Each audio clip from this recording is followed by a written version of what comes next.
One day suspense, A audio story book with digital sound effect.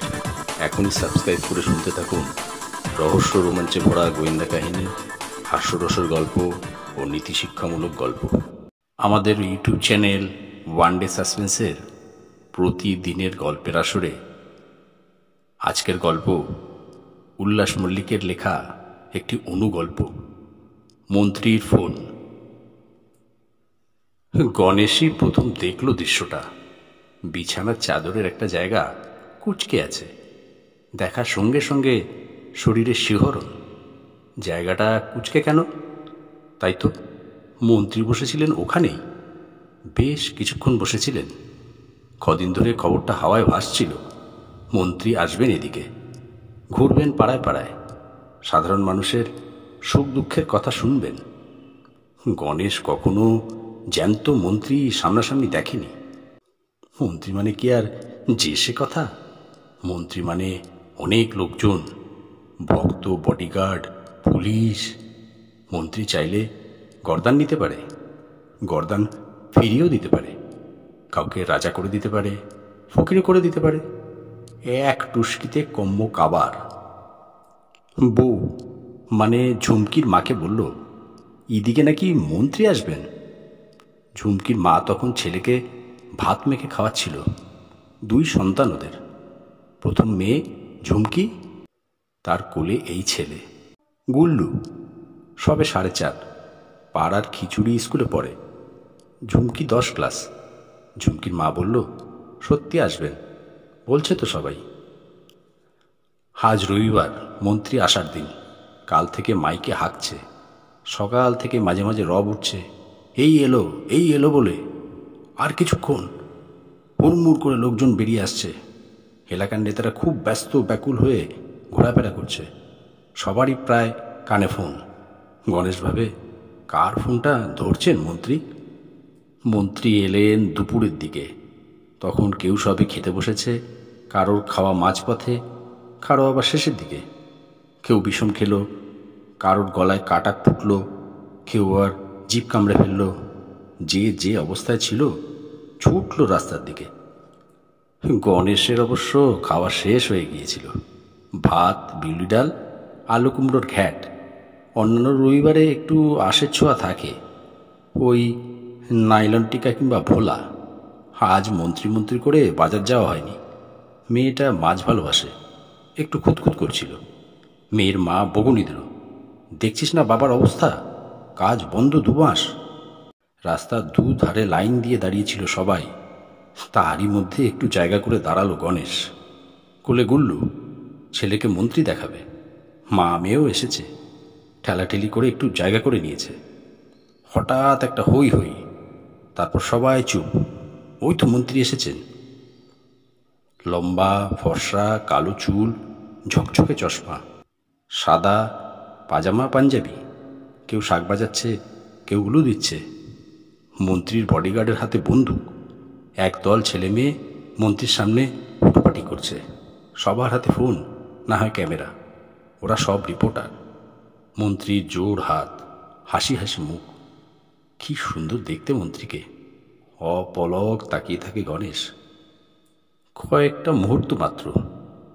যেন এক ঘোর থেকে বেরিয়ে এসে গণেশ দেখল মন্ত্রী ওর সামনে এসে দাঁড়িয়েছেন।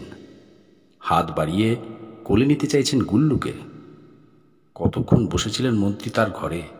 5 মিনিট, 7 মিনিট, নাকি 2 মিনিট? কিচ্ছু খেয়াল নেই গণেশের।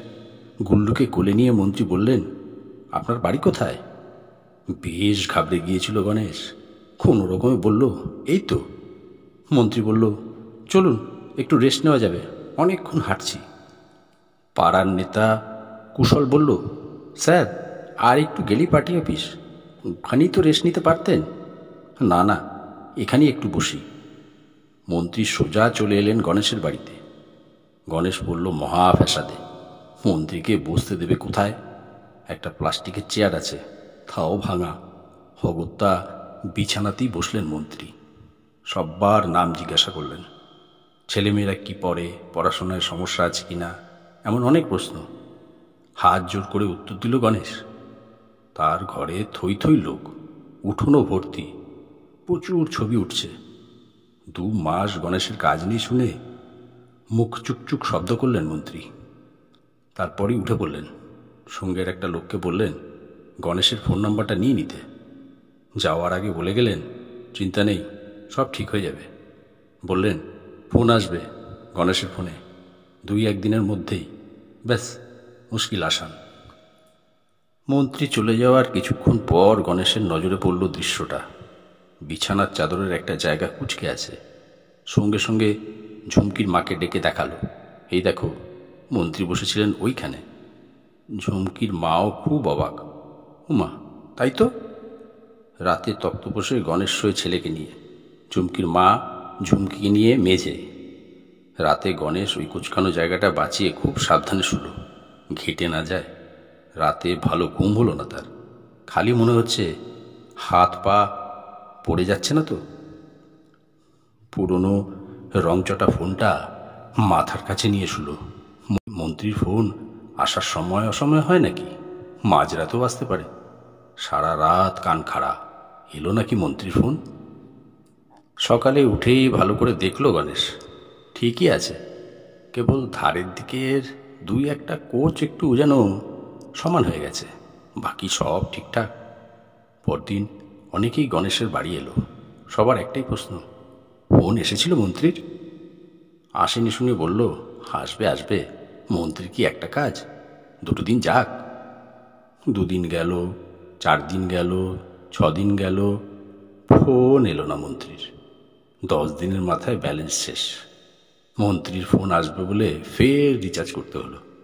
অনেকগুলো টাকার ব্যাপার, সে যাই হোক, ফোন একবার এসে গেলেই। মাঝে মাঝে ফোন আসে ঝুমকির মামার বাড়ি, ছোট মাসির বাড়ি, গণেশের বোনের বাড়ি থেকে। দেশে ভোট হলো, মন্ত্রী জিতলেন, আবার মন্ত্রী হলেন, আরও বড় মন্ত্রী, তবু ফোন এলো না।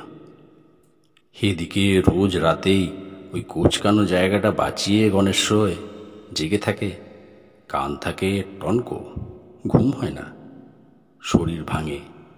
ঝুমকির মা বলে, কি যে পাগলামি করো না তুমি, আমি বিছানা ঝাড়তে পারছি না ভালো করে, আমাদের কি সে ভাগ্য। সেদিন সকালে কাজের খোঁজে গিয়েছিল গণেশ, সঙ্গে ফোন।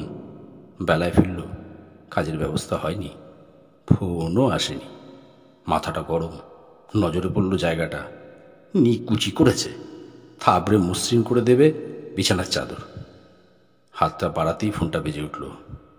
হাতটা থেমে গেল গণেশের।